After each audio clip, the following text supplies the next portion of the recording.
इस खास मौके पर राज दरभंगा परिवार भी मौजूद रहा। राज दरभंगा की विरासत को आगे बढ़ाने का काम कर रहे कुमार कपिलेश्वर सिंह ने जनतंत्र टीवी से खास बातचीत की और राज दरभंगा परिवार के काम, उसका इतिहास और आने वाले वक्त में होने वाले आध्यात्मिक, सांस्कृतिक और सामाजिक कार्यों की रूपरेखा बताई। दरभंगा आज केवल एक नाम नहीं है, एक विश्वास है, लोगों की उम्मीद है। हमारे साथ उस विरासत को, उस परंपरा को जो आगे बढ़ा रहे हैं कपिलेश्वर सिंह जी मौजूद हैं, उनसे बातचीत करते हैं। क्या कहेंगे, आज कार्यक्रम भी हुआ जिसका ये था कि आध्यात्मिक और सांस्कृतिक जगत में किस तरह से योगदान रहे राज दरभंगा का। थोड़ा सा बताइए कि क्या कुछ परंपराएं रही हैं। जी देखिए, हमारा जैसे पहली बार है जो बहुत रिच रहा है हिस्ट्री हमारा, लेकिन इस विगत वर्षों से ना कहीं मुझे लगता है उस पर धूल पड़ गया था।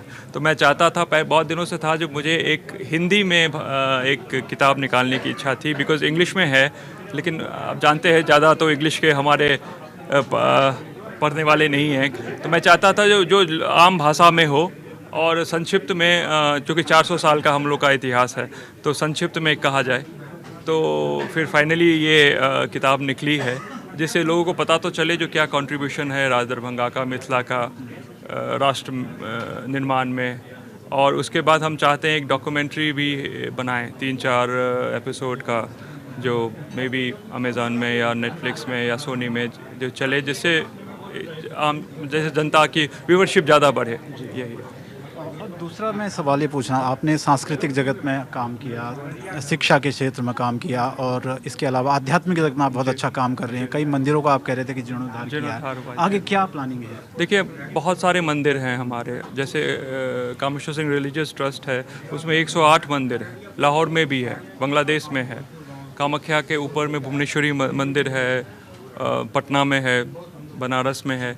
उतनी स्थिति ठीक नहीं है, तो मैं धीरे धीरे, अब तो चूँकि उतनी फंड्स भी नहीं है, तो हम लोग जो भी हमारा बल पड़ता है धीरे धीरे हम लोग उसको कर रहे हैं। 1-2 मंदिर का किया है और भी करेंगे।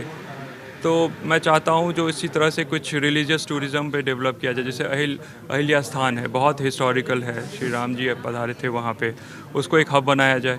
फिर राजनगर को एक टूरिज़्म हब बनाया जाए, स्पिरिचुअल। जैसे आप यूपी में देख रहे हैं राम मंदिर बनने से, फिर अभी जो संगम हुआ था, कितने लोग आए, कितना आस्था बढ़ा, तो ऐसा मिथिलांचल में भी हो सकता है। एक आखिरी सवाल, राज दरभंगा का इतिहास काफ़ी पुराना है, 400 सालों से भी ज़्यादा। उस परंपरा को आप आगे बढ़ा रहे हैं, कितनी बड़ी जिम्मेदारी है आपकी?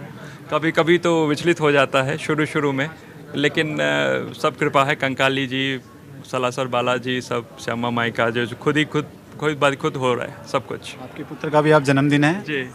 क्या आपके बाद विरासत को हुई? हाँ, इसीलिए ना, जनरली एक कोई जन्मदिन होती है तो अपना केक काट लिया और हो गया। मैंने कहा जो नहीं, इस अवसर पे कुछ ऐसा हो जो अब उसको बढ़ाना है, तो लेगेसी को तो शुरुआत किया जाए।